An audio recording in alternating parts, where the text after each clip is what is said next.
이 시간에도 풍성하기를 축복합니다. 날씨가 계속 오락가락하고 있습니다. 그리고 산불로 인해서 많은 이재민들이 생겼는데, 또 외국은 또 지진이 일어나서 많은 사람들이 죽었다라는 내용도 있습니다. 우리의 삶이 생각보다 참 힘든 것 같습니다. 하지만 기억하시기 바랍니다. 이러한 삶을 주신 하나님은 우리를 여전히 사랑하시고, 이 모든 위험과 힘겨움 속에서도 은혜를 주시고 복을 주신다라고 하는 것, 그 하나님의 은혜 안에서 더욱 열심히 신앙의 삶을 살아가며 하나님께 영광 돌릴 아름다운 열매를 맺어갈 수 있는 우리 모두가 다들 되시기 바랍니다. 3월달 주제 전도로 말씀을 나누고 있습니다. 오늘 마지막 시간인데, 우리가 잃어버린, 다시 찾아야 할 사명이 전도라는 것이죠. 우리 대한민국이 다시 한번 부흥한국, 선교한국을 이룰 수 있도록 더욱 기도하며 전도할 수 있는 우리 모두가 다들 되시기 바랍니다. 어느 목사님이 성도들에게 설문조사를 했다고 합니다. 먼저는 어떤 설교를 듣기 원하십니까? 라는 제목이었는데, 이 질문에 답을 제일 많이 했던 것이 축복에 대한 설교, 축복에 대한 설교를 가장 많이 듣고 싶어 했다라고 이야기하고, 두 번째로는 상한 심령과 병고침에 대한 그러한 설교를 원했다고 합니다. 그리고 세 번째로는 전도에 대한 설교를 원했다라고 이야기하죠. 개인적으로는 이게 세 번째가 될 수 있을까? 이란 생각도 해보았습니다. 두 번째 질문입니다. 신앙생활에 있어서 제일 부담되는 설교는 무엇입니까? 여기서 첫 번째가 전도 설교라고 합니다. 두 번째가 헌금 설교. 듣고 싶은 것도 전도 설교가 그래도 세 번째인데, 듣고 싶지 않은 설교도 전도 설교가 포함되어 있어서 왜 이렇게 됐을까 생각을 해보았습니다. 이유를 살펴보았더니, 교회가 전도하여 성도들이 많아지고 재정도 많아지는 그러한 교회가 되기를 원하기 때문에 전도 설교를 했으면 좋겠다라고 이야기하는 반면에, 그런데 그 설교를 듣고 다른 사람들이 전도했으면 좋겠다, 나는 빼고, 전도 설교를 듣고 싶긴 하지만 그 전도 설교 때문에 내가 열심을 내서 전도하려고 하는 것이 아니라 다른 사람들이 전도해서 교회가 부흥했으면 좋겠다라는 식으로 답을 냈다라는 것이죠. 전도는 하고 싶지 않지만 교회는 부흥했으면 좋겠다라는 것입니다. 영국의 존 스토트 목사님은 전도하지 않는 죄라는 책을 쓴 바가 있는데, 책의 원로의 제목은 죄스러운 침묵입니다. 죄스러운 침묵. 전도를 하지 않고 입을 다물고 있으면, 침묵하고 있으면 그것이 죄다라는 것이에요. 아직 예수 그리스도를 모르고 죽어가는 그러한 이웃들이 가까이 있는데, 그들에게 복음을 말해주지 못하는 그러한 침묵은 죄에 해당한다라는 것입니다.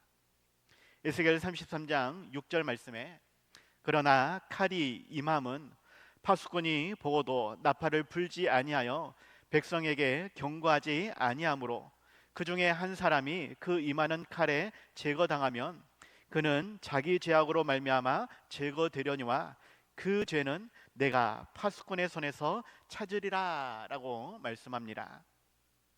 영적인 의미에서 마지막 때가 오는 것을 볼 때에, 심판의 칼을 가지고 오시는 그 예수님을 알고 있을 때에, 이것을 알고도 보고도 나팔을 불지 않으면, 내 사랑하는 사람들에게 경고하지 않으면, 그들은 그들의 죄로 말미암아 영원한 지옥에 가게 될 것이지만, 하나님은 파수꾼의 손에 죄를 물으시겠다라고, 복음을 전하지 않는 전도자에게 찾으시겠다라고 말씀을 하는 것입니다. 그래서 고린도전서 9장 16절에서 바울이 고백하죠. 내가 복음을 전할지라도 자랑할 것이 없으면 내가 부득불 할 일임이라. 만일 복음을 전하지 아니하면 내게 화가 있을 것이로다라고 이야기합니다. 베드로전서 3장 15절 하반절에서도 너희 속에 있는 소망에 관한 이유를 묻는 자에게는 대답할 것을 항상 준비하되 온유와 두려움으로 하라라고 말씀합니다. 온유함으로 천국 복음에 대해서 가르쳐 줄 것을 항상 준비해 놔야 한다라고 말하고 있지만, 온유함 말고도 두려움이 필요하다라고 말씀을 하시는 것이죠. 주님 오실 때까지 우리가 감당해야 될 것이 전도입니다. 하나님은 모든 사람들이 구원받기를 원하십니다. 이것을 기억한다라면 우리는 때를 얻든지 못 얻든지 전도에 늘 힘써야 한다라는 것, 즐거이 감당하며 하나님께 영광 돌릴 전도의 열매를 맺어야 한다라는 것을 기억하시기 바랍니다. 오늘 말씀에서는 그러한 전도자를 세우라라고 말씀을 하고 있는데, 다른 사람이 혹은 전도를 잘하는 몇 사람이 감당하면 되는 것이 아니라 부족하고 연약할지라도 내가 전도자로 세움 받아야 한다. 교회가 세워주지 않을지라도 내 자신이 스스로가 전도자로 세움 받아 가까운 가정, 이웃, 친구들에게 나아가야 한다라는 것입니다. 하나님의 그 명령을 들을 수 있는, 듣고 순종할 수 있는, 교회가 세워지면 하고 안 세워지면 안 하고 이것이 아니라 교회가 세워주든 안 세워주든 내 가까운 이웃에게 전도자로서 나아가고 그들의 필요를 채워주며 주님의 교회로 초청할 수 있어야 한다라는 것이죠. 이러한 일을 부담스럽게 여길 것이 아니라 즐거움으로 감당할 수 있는, 이를 위해 더욱 지혜와 능력을 구할 수 있는 우리 모두가 다들 되시기 바랍니다. 두 가지를 말씀드리고자 하는데, 첫 번째로는 교회는, 우리는 전도자를 세울 수 있어야 한다라고 하는 것, 이것이 하나님의 명령이다라는 것을 기억하시기 바랍니다. 오늘 보면 2절 3절 보니까 주를 섬겨 금식할 때에 성령이 이르시되 내가 불러 시키는 일을 위하여 바나바와 사울을 따로 세우라 하시니 이에 금식하며 기도하고 두 사람에게 안수하여 보내니라 라고 말씀하고 있습니다. 주를 섬겨 금식하며 기도할 때에 성령께서 말씀하셨다, 명령하셨다. 무엇을? 전도자를 세울 것을. 그러한 명령에 안디옥 교회는 바나바와 사울, 곧 바울을 따로 전도자로 세웠다라는 것이죠. 금식하며 기도하고 두 사람을 안수하며 파송하였다라고 말씀하시는 것입니다. 그런데 솔직히 이 안디옥 교회 누가 부흥시켰습니까? 물론 하나님께서 하신 일이지만 그래도 제일 많이 노력하고 헌신한 사람이 바나바와 바울입니다. 이 두 사람은 안디옥 교회에 없어서는 안 될 부흥의 주역이고 핵심이고 리더이며 교회를 위해 힘든 일, 굳은 일까지도 도맡아 감당했던 그러한 사람들이었습니다.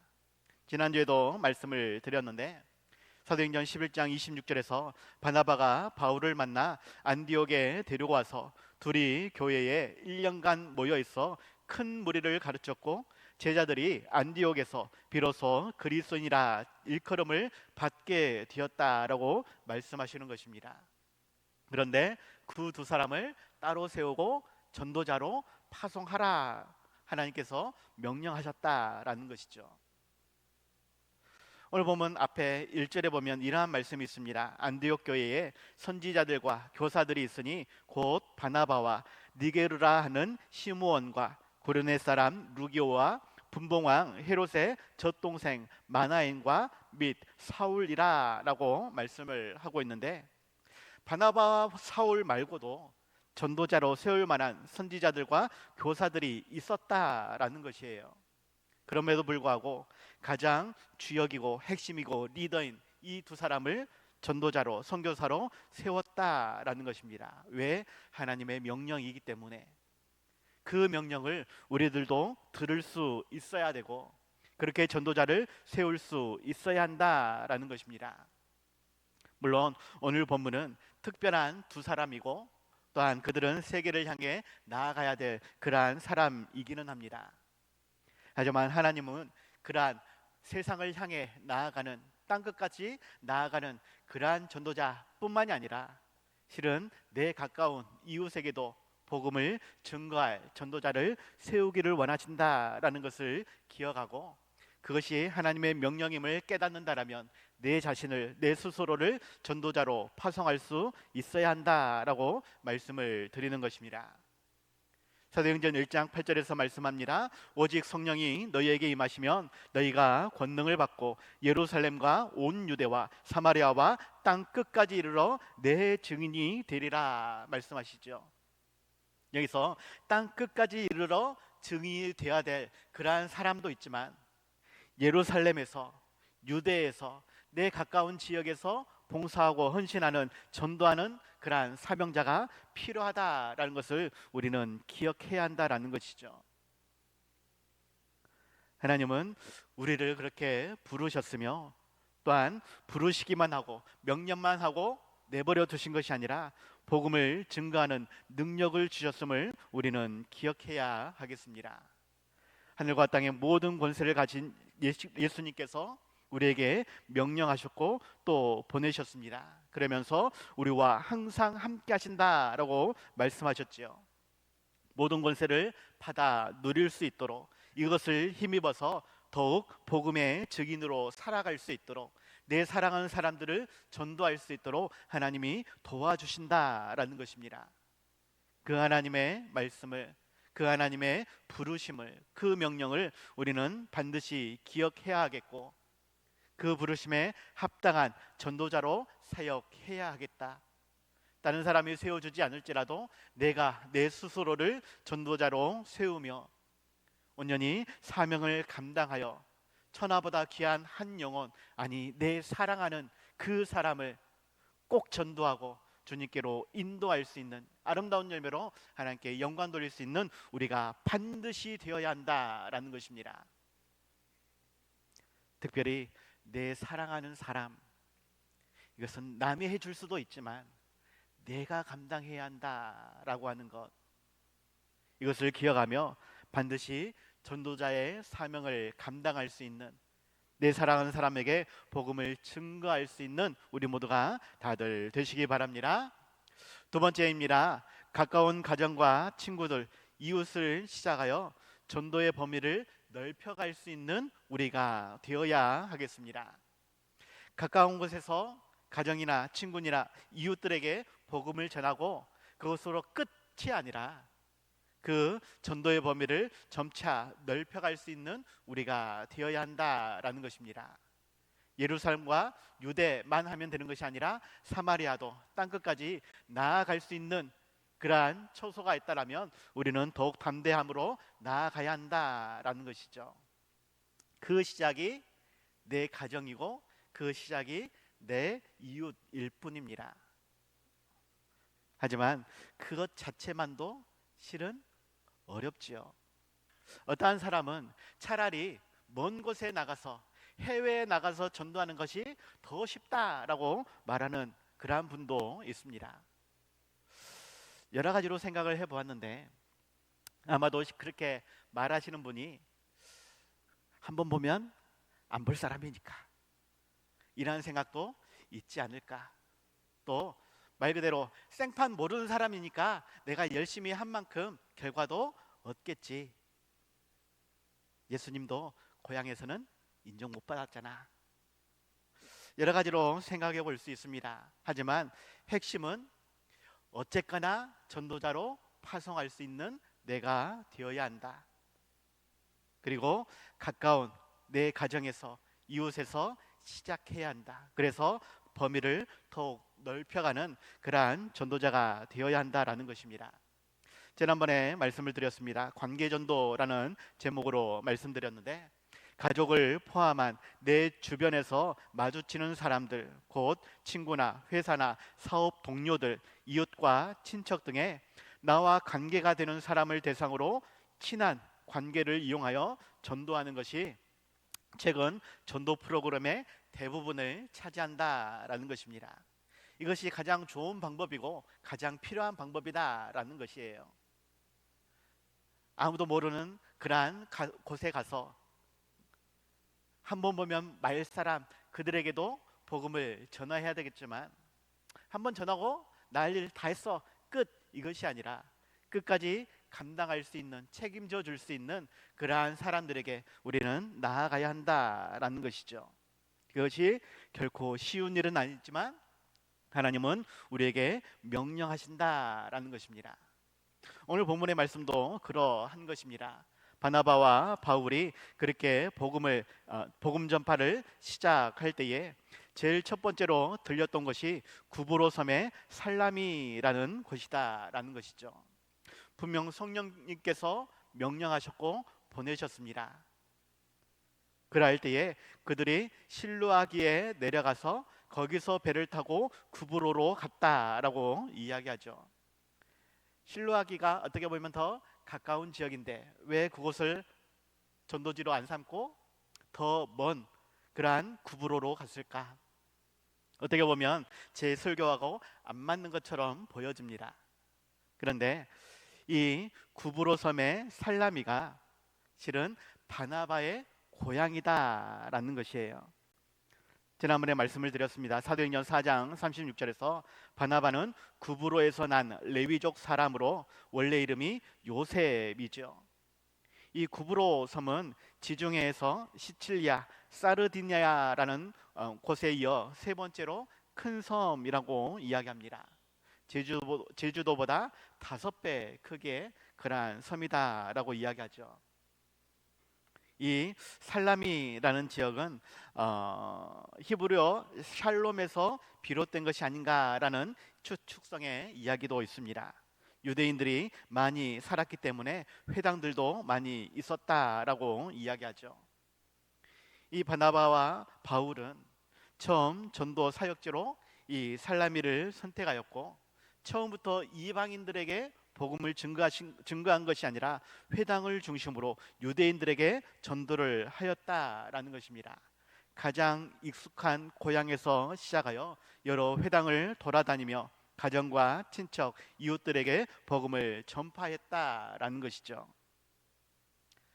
하지만 이 구브로에서의 사역이 결코 쉬운 것은 아니었습니다. 안디옥 교회의 부흥 이면에는 구브로와 구레네에서 사역했던 사람들이 안독으로 넘어오게 되었다라는 것인데, 어떠한 주석가는 이들이 원래 출신지가 구브로와 구레네였다라고 소개합니다. 하지만 이 사람들의 시작은 19절에서 스데반 집사의 일로 일어난 환란으로 말미암아 예루살렘에서 도망갔던 그러한 사람들입니다. 흩어져서 제일 먼저 갔던 것이 그들의 출신지인 그러한 구브로와 구레네가 아닌가 추측하는 것이죠. 하지만 그곳에서 성공한 것이 아니라 실패했기 때문에 다시 안디옥으로 넘어와서 거기서 사역할 때에 좋은 결과가 나타난 것이 아니냐, 이렇게 추측해 보는 것입니다. 또 뒤편에서 말씀을 드리겠지만 바나바와 바울이 2차 선교 사역을 시작할 때에 심하게 다투게 됩니다. 마가 요한 때문에 그러하죠.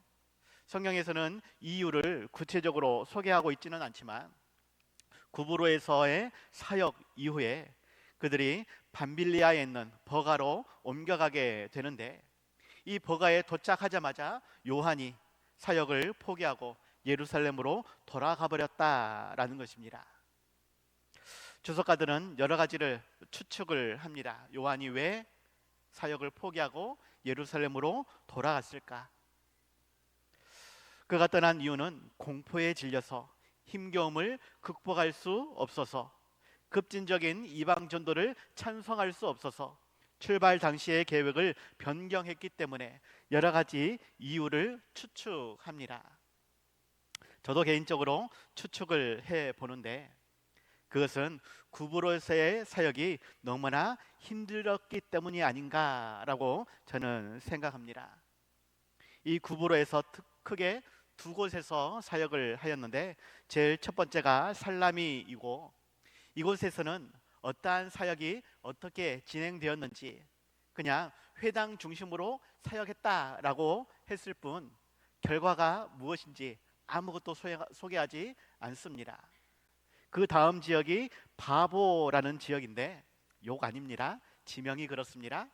이 지역에서 사역할 때에 서기오 바울이라는 사람에게 복음을 전한 그 이야기가 소개되어지죠. 하지만 그곳에서도 마술사 엘루마라는 사람으로 인해 어려움을 겪었다라는 내용이 오늘 본문 뒤에서 나오게 되어집니다. 그리고 또 세부적인 이야기가 없지요. 그런데 이 바보라는 지역에 전설이 하나 있다고 합니다. 그 전설은 사도 바울이 그곳에서 40에 하나 감한 태장을 맞았다라는 이야기이지요. 바보에서 태장을 맞은 이후에 배를 타고 오늘날 터키 남부에 있는 버가로 이동했다라는 것입니다. 그래서 이 바보 항구 가까운 곳에는 바울이 채찍을 맞았다라는 것을 기념하여 바울 채찍 교회가 있다라는 것이죠. 구체적인 소개는 없지만 사도 바울은 서기오 바울이라는 사람을 전도할 만큼 그러한 좋은 결과도 있었지만 40에 하나 감하는 그러한 죽기 직전까지 가는 그러한 어려움이 있었다라는 것입니다. 그 이후로 버가로 옮겨가게 되어졌는데 요한이 그러한 일들을 겪으면서 나는 도저히 못하겠습니다 하고 예루살렘으로 돌아가 버린 것이 아닌가 추측하는 것이죠. 또 바나바는 바울과 헤어졌음에도 불구하고 다시 구브로로 가게 되어집니다. 그곳에서 또 열심히 사역을 했다라는 것이죠. 그런데 나중에 바나바가 안디옥 교회에서 은퇴하게 되어집니다. 선교 사역을 다 마친 후에 은퇴하고 다시 고향인 이 구브로로 갔다라는 자료가 있습니다. 그리고 이 구브로에서 고향 사람들에게 끝까지 복음을 전하다가 유대인 폭동 때에 돌에 맞아 순교하였다라는 것이죠. 지금 말씀을 드리고자 하는 것은 바나바가 이토록 자신의 고향인 구브로에서 열심히 복음을 전하고자 했지만 쉽지 않더라라는 것입니다. 마찬가지로 우리가 나아가야 될 그 전도 사역지가 내 가정, 내 이웃, 내 가까운 친척인데 그 사역이 결코 쉬운 일이 아니다라는 것입니다. 어려우니까 포기해? 아니죠. 끝까지 감당해야 할 것이 우리에게 주어진 숙제라는 것이에요. 어쩌면 바나바처럼 우리 가족과 친구들, 이웃과 친척에게 복음을 전하고 예수님께로 인도하는 것이 우리 평생의 숙제일 수 있습니다. 포기할 것이 아니라 끝까지 감당해야만 하는, 감당할 수밖에 없는 그러한 사명인 것이죠. 이를 위해서 더욱 기도할 수 있길 바라고 더욱 헌신할 수 있길 바랍니다. 다른 사람 전도하는 것도 물론 중요하지만 내 사랑하는 사람이 지옥으로 가지 않도록 강권하여 그들을 붙잡아다가 교회로, 하나님께로 인도할 수 있는 우리 모두가 다들 되시기 바랍니다. 그래서 결론입니다. 전도는 우리가 함께 감당해야 한다라는 것을 기억하시기 바랍니다. 전도는 잘하는 사람 한두 명만 있으면 되는 것이 아니라 우리 모두가 함께 감당해야 한다라는 것이에요. 거기에는 잘하는 사람도 있고 못하는 사람도 있다라는 것이죠. 그렇다고 해서 끼리끼리 따로따로가 아니라 더욱 우리가 함께 모여서 기도하며 때로는 격려하며 때로는 지혜와 능력을 전해주며 그렇게 복음을 함께 전하며 하나님의 교회를 세워갈 수 있어야 한다라는 것입니다. 오늘 본문 5절 하반절에서 하나님의 말씀을 여러 회당에 전할 때에 요한을 수행원으로 두었다라고 말씀하고 있습니다. 요한, 마가 요한을 이야기하죠. 바나바의 생질, 사촌 동생이 아닌가 추측을 합니다. 아무튼 바나바와 바울이 핵심 전도자였고 이를 도와주는 수행원으로 요한을 함께 데려갔다라는 것입니다.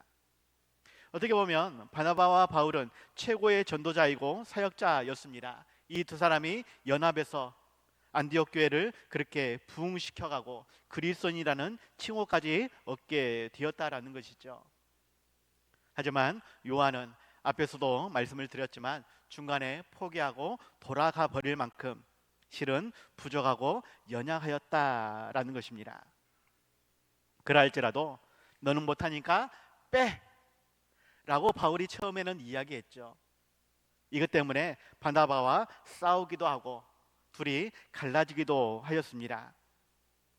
어떻게 보면 수행원 정도이니까 전도의 일이 핵심이 아니라 그 외의 잡동사니 업무, 어떠한 주석가는 여행 경비를 관리하거나 전도 여행 중에 불편하지 않도록 서무적인 일을 하였을 것이다. 숙박이나 짐을 들고 다니는 등의 시중을 들었을 것이다. 이렇게도 이야기합니다. 그래서 사도 바울은 그 정도의 일이면, 그 정도의 사명감이 낮은 사람이라면 굳이 함께 갈 필요가 있겠느냐라고 이야기를 했었지요. 하지만 나중에서야 바울은 이 요한의 진가를 알게 되어지고 그와 함께 동역하기를 더욱 원했다라는 것입니다. 디모데후서 4장 11절에서 누가만 나와 함께 있느니라, 너가 올 때에 마가를 데리고 오라, 그가 나의 일에 유익하니라 라고 말씀하지요.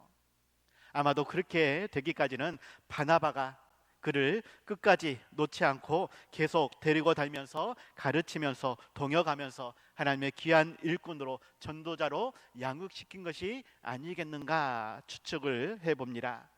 이러한 사역이 우리에게도 있어야 한다라는 것이죠. 잘하는 사람 몇 사람만 있으면 되는 것이 아니라 부족하고 연약할지라도 함께 데리고 다니면서 가르쳐주면서 이끌어주면서 도와주면서 그렇게 그가 또 다른 사람을 성공적으로 전도할 수 있도록 하나님의 귀한 일꾼으로 양성할 수 있는 그러한 사역이 병행되어야 한다라는 것입니다. 그렇게 우리가 함께 전도의 사명을 감당할 갈 때에 안디옥 교회처럼 우리 지산교회가 다시 회복되며 더욱 부흥하며 성장할 줄 믿습니다. 잘하는 사람만 있으면 되는 것이 아니라 부족하고 연약할지라도 함께 기도하며 사역하며 헌신할 수 있는 그러한 교회, 우리 지산교회가 되어야 하겠다라는 것이죠. 하지만 그것도 결코 쉬운 일은 아닙니다. 어렵기 때문에 바울과 같은 그러한 사람도 마가를 포기했었던 것이지요. 우리는 각자의 마음도 생각도 방법도 뜻하는 것도 다 다릅니다. 살아온 배경도 다르고 지식도 다르고 힘과 능력이 다르기 때문에 실은 다를 수밖에 없는 것이 정상입니다. 그럼에도 불구하고 하나님은 한 뜻, 한 마음으로 연합하라 라고 명령하시지요. 그 하나님의 명령에 우리는 순종할 수 있어야 한다라는 것입니다. 이를 위해서는 나의 생각과 나의 기대를 내려놓고 연약한 믿음과 부족한 지식과 경험들을 이해해 주며 더욱 섬겨주며 연합할 수 있어야 한다라는 것이죠. 그렇게 우리가 연합해야만, 그렇게 우리가 하나 되어야만, 그렇게 합심하여 교회를 세워가야만 교회가 온전히 회복되어지고 부흥할 수 있다라는 것이죠. 제발 부탁드립니다. 따로따로가 아닙니다. 잘하고 못하고가 아닙니다. 하나님의 마음이 무엇인지, 하나님의 뜻이 무엇인지를 헤아리는 것이 가장 우선입니다. 요한도 처음에는 잘 못했지만 그는 나중에는 인정받는 그러한 사역자가 되었습니다. 바나바와의 사역 이후에 바울과 함께 사역할 수 있었고, 어떠한 자료에는 바울이 순교한 이후에 마가는 베드로와 함께 사역을 하였다라고 소개합니다. 베드로전서 5장 13절에서는 베드로가 이 요한에 대해서 나의 아들이다라고 표현하기도 하지요. 전설에 베드로와 함께 로마에서 사역했으며 특별히 베드로의 설교를 통역해주는 통역사로 사역했다라고 소개되어집니다. 그리고 우리가 알고 있는 마가복음의 저자이기도 하죠. 말씀을 드리고자 하는 것은 처음부터 잘하는 사람도 있겠지만 처음부터 잘하는 사람이 아니라도 함께 사역하고 헌신할 때에 교회가 온전히 회복되어진다라는 것입니다. 하나님은 그러한 사람도 필요하다라고 쓰신다라고 말씀하시는 것입니다. 5달란트 받은 자와 2달란트 받은 자, 1달란트 받은 자의 예화 잘 알고 있을 것입니다. 그럴 때에 5달란트 받은 자는 조금 대충 해도 자신의 능력의 절반만 해도 2달란트 받은 자가 최선을 다한 것보다 더 좋은 결과를 낼 수 있는, 5달란트가 절반만 해도 2달란트 반이잖아요. 2달란트 받은 자는 최선을 다해도 이 5달란트 받은 자의 절반도 못하는 그러한 삶인 것입니다. 1달란트 받은 자는 더 못하겠죠. 하지만 하나님은 그 2달란트 받은 자도 1달란트 받은 자도 필요하기 때문에 세우신다라는 것입니다. 서로의 모습이, 서로의 생각이나 서로의 능력이나 서로의 지혜나 여러 가지 기타 등등 많은 것이 서로 안 맞을지라도 우리는 함께 연합하여 우리 지상교회를 세워가며 전도자의 사명을 감당해야 한다라는 것을 기억하고 더욱 힘써 수고할 수 있는, 더욱 연합하여 기도하며 헌신할 수 있는, 그렇게 우리 지산교회를 세워갈 수 있는 전도자의 사명을 잘 감당할 수 있는 우리 모두가 다들 되시기 바랍니다. 기도하겠습니다.